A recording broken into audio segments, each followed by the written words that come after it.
ನಾನು 86 KG ಇದ್ದವಳು 71 KG ಬಂದಿದ್ದೀನಿ. ವಯಸ್ಸಾದ್ಮೇಲೆ smart ಆಗಿ ಕಾಣ್ತೀರಾ ಅಂದ್ರೆ ಜಿನ್ನಿ. 126 ಕೆಜಿ ವೇಟ್ ಇದ್ದು ನಾವು ಈಗ 114 ಕೆಜಿ ಲೆಕ್ಕ ಬಂದಿದ್ದೀವಿ. ಯಾವುದೇ ಸೈಡ್ ಎಫೆಕ್ಟ್ ಆಗಿಲ್ಲ ನಮಗೆ. 84ರಿಂದ 50 ಕೆಜಿ ಬಂದೆ. ಆಮೇಲೂ ಸಣ್ಣಗೆ ಫಿಟ್ ಆಗಿದ್ದೀನಿ. ಅದಕ್ಕೆ ನಾನು ಯೂಸ್ ಮಾಡ್ತಾ ಇರೋದು ಜೀನಿ ಸ್ಲಿಮ್. ರಾಜ್ಯದಲ್ಲಿ ದಿನ ಕಳೆದಂತೆ ಹೃದಯಘಾತದ ಘೋರ ದುರಂತಗಳು ಹೆಚ್ಚಾಗ್ತಲೇ ಇವೆ. ಇದ್ದಕ್ಕಿದ್ದಂತೆ ಸಾವು ಸಂಭವಿಸಿರುವುದು ಎಲ್ಲರನ್ನ ಬೆಚ್ಚಿ ಬೀಳಿಸ್ತಿದೆ. ಯಾರಿಗೆ ಯಾವ ಸಮಯದಲ್ಲಿ ಹಾರ್ಟ್ ಅಟ್ಯಾಕ್ ಆಗುತ್ತೆ ಅನ್ನೋದನ್ನ ಹೇಳೋಕೆ ಕೂಡ ಸಾಧ್ಯವಾಗ್ತಿಲ್ಲ. ಅಷ್ಟರ ಮಟ್ಟಿಗೆ ಜನರ ಜೀವನದ ಜೊತೆ ಜವರಾಯ ಚಲ್ಲಾಟವಾಡ್ತಿದ್ದಾನೆ. ಚಿಕ್ಕಮಗಳೂರಲ್ಲಿ ವ್ಯಕ್ತಿಯೊಬ್ಬರು ಮೆಡಿಕಲ್ ಶಾಪ್ ನಲ್ಲೇ ಮಾತ್ರೆ ಖರೀದಿಸಲು ಹೋಗಿದ್ರು. ನೀರು ಕುಡಿದು ಮಾತ್ರೆ ಸೇವಿಸುವಾಗ ಹೃದಯಘಾತವಾಗಿ ಸಾವನ್ನಪ್ಪಿರುವ ದಾರುಣ ಘಟನೆ ನಡೆದಿದೆ. ಇನ್ನು 65 ವರ್ಷದ ವಿಶ್ವನಾಥ್ ಎನ್ನುವರು ಮಾತ್ರೆ ತೆಗೆದುಕೊಳ್ಳುವುದಕ್ಕೆ ಮೆಡಿಕಲ್ಗೂ ಕೂಡ ಹೋಗಿದ್ರು. ಆದ್ರೆ ಆ ಮಾತ್ರೆನ ತೆಗೆದುಕೊಳ್ಳುವಾಗಲೇ ಕುಸಿದು ಬೀಳುವ ದೃಶ್ಯ ಸಿಸಿಟಿವಿಯಲ್ಲಿ ಸೆರೆಯಾಗಿದೆ. ಇನ್ನೊಂದು ಪ್ರಕರಣದಲ್ಲಿ ಹೊಸಕೋಟೆಯ ನಿವಾಸಿಯಾಗಿರುವಂತಹ ಕೋನಪ್ಪ ಎನ್ನುವವರು ಎದೆನೋವು ಅಂತ ನಗರದ ಆಸ್ಪತ್ರೆಗೆ ನಡೆದುಕೊಂಡು ಬಂದಿದ್ರು.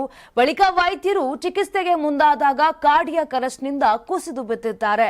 ಹೆಚ್ಚಿನ ಚಿಕಿತ್ಸೆಗಾಗಿ ಕೂಡಲೇ ಬೇರೆ ಆಸ್ಪತ್ರೆಗೆ ರವಾನಿಸಲು ಸಿದ್ಧವಾಗುತ್ತಿದ್ದಂತೆ ಕೆಲವೇ ನಿಮಿಷಗಳಲ್ಲಿ ಮೆದುಳು ನಿಷ್ಕ್ರಿಯಗೊಂಡಿದೆ.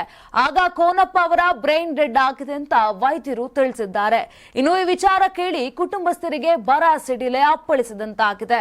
ಅಸಲಿಗೆ ಈ ಬ್ರೈನ್ ಡೆಡ್ ಎಂದ್ರೇನು ಅಂತ ಹೇಳ್ತಾ ಹೋಗ್ತೀನಿ ನೋಡಿ. ಮೆದುಳು ಸಂಪೂರ್ಣವಾಗಿ ಕೆಲಸ ಮಾಡುವುದನ್ನ ನಿಲ್ಲಿಸಿದೆ ಎಂದರ್ಥ. ಮೆದುಳಿನಲ್ಲಿ ಉಂಟಾದಂತಹ ಗಂಭೀರ ಗಾಯ, ಆಮ್ಲಜನಕದ ಕೊರತೆ ಮತ್ತು ಅತಿಯಾದ ರಕ್ತದ ಹರಿವಿನಂತಹ ಪ್ರಮುಖ ಅಂಶಗಳು ಈ ಸ್ಥಿತಿಗೆ ಕಾರಣವಾಗುತ್ತೆ. ಅಲ್ಲದೆ ವ್ಯಕ್ತಿಯ ಮೆದುಳು ನಿಷ್ಕ್ರಿಯಗೊಂಡಾಗ ಆ ಮೆದುಳು ಹೊರತುಪಡಿಸಿ ಇಡೀ ದೇಹ ಕೆಲಸವನ್ನ ಮಾಡುತ್ತೆ. ಒಂದು ರೀತಿಯಲ್ಲಿ ಮನುಷ್ಯ ಬದುಕಿದ್ದು ಸತ್ತ ಸ್ಥಿತಿ ಇರುತ್ತೆ. ಇನ್ನು ರೋಗಿ ಉಸಿರಾಟದ ಕಾರಣ ಕೃತಕ ಉಸಿರಾಟ ಅಂದ್ರೆ ವೆಂಟಿಲೇಟರ್ ನಲ್ಲಿ ಇರಿಸಲಾಗುತ್ತೆ.